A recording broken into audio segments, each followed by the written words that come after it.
So this is the Arbutus Greenway. The left side of this greenway is for cyclists, and the right hand side is for pedestrians. We have been meaning to do this for a very long time, especially Carol. So we finally made it after a few years of procrastinating, waiting for the right weather, etc. Let's see how it goes. Our group consisted of Carol, Margaret, Raj, and myself.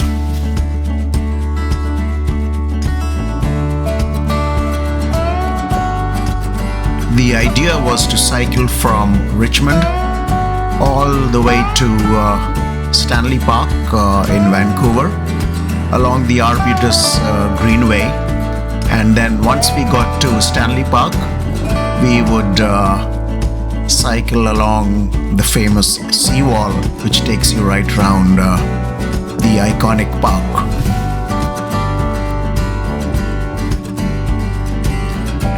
It was a splendid day in autumn, quite cool, but the sun was shining and the sky was blue.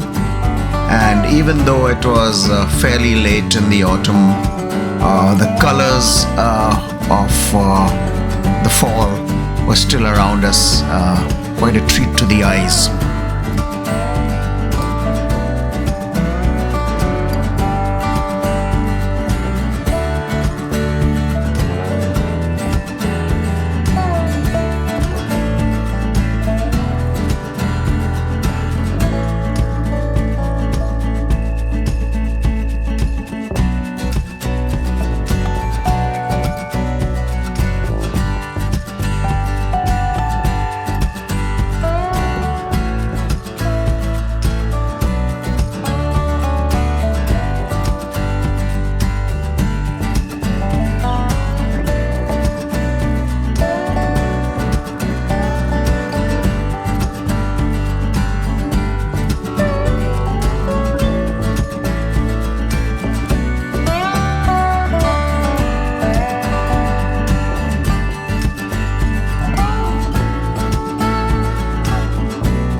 We arrived at Stanley Park and stopped for a little while for some tea and snacks, and we also had an awesome view.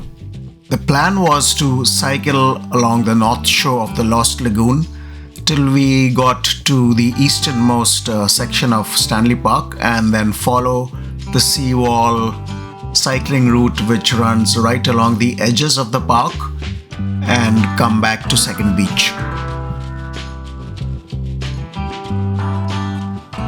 We were about 22 kilometers from our homes in Richmond, and right now we were cycling along the shores of Lost Lagoon.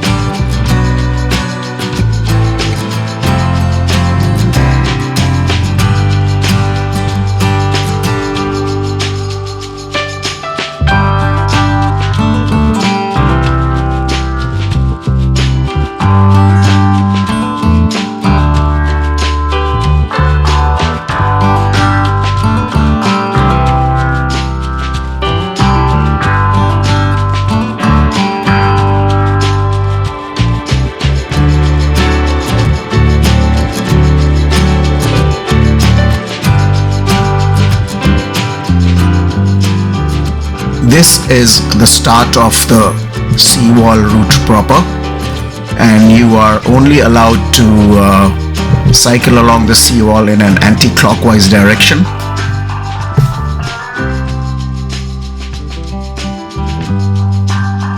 And here as well, the cyclists are supposed to keep on the left, whereas pedestrians are supposed to keep to the right of the red line that you see here.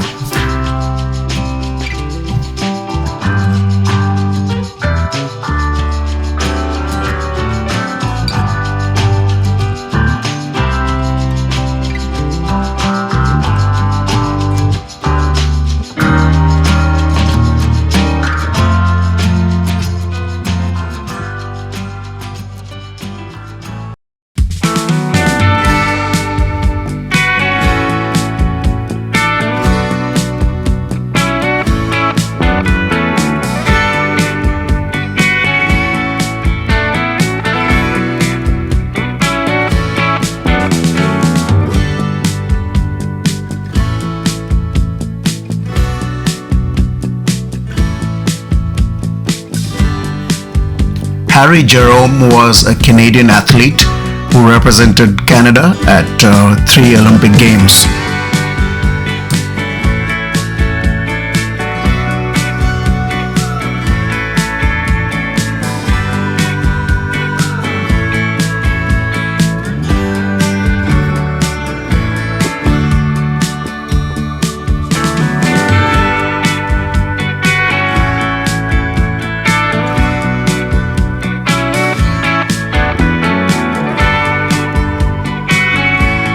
As you approach the Lions Gate Bridge, the cycling track becomes really very narrow and you have to be careful.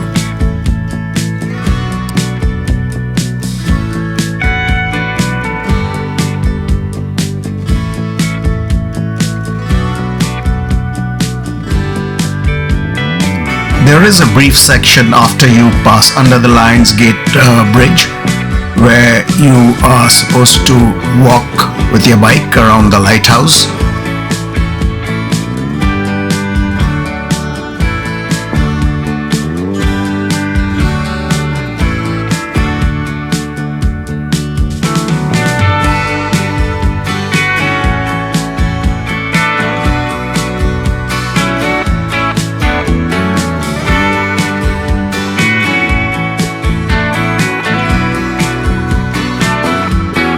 After cycling on the damp and dark side of the park, it was a relief to break out into the sunshine.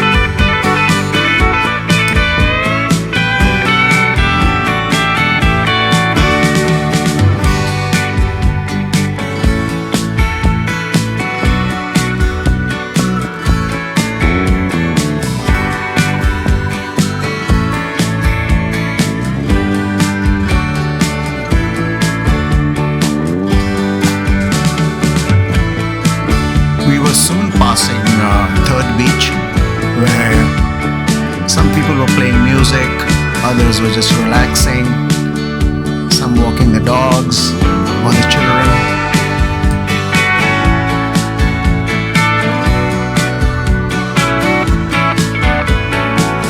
There was another section where you are not supposed to cycle, but walk your bike for about 30 meters.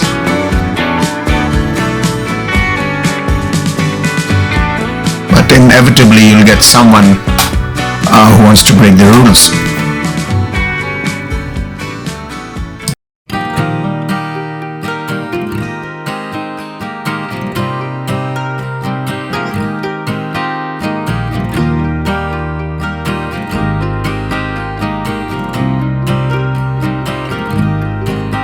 After completing our ride of the Stanley Park Seawall, we headed out of the park along Georgia Street, turned left onto Denman and cycled along the water right back to Waterfront Station to catch a train back to Richmond.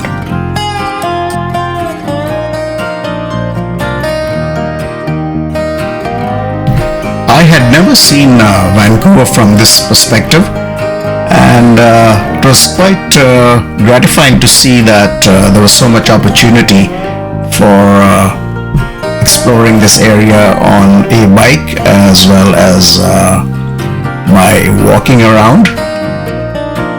I think the city of Vancouver has done a great job in providing this outlet.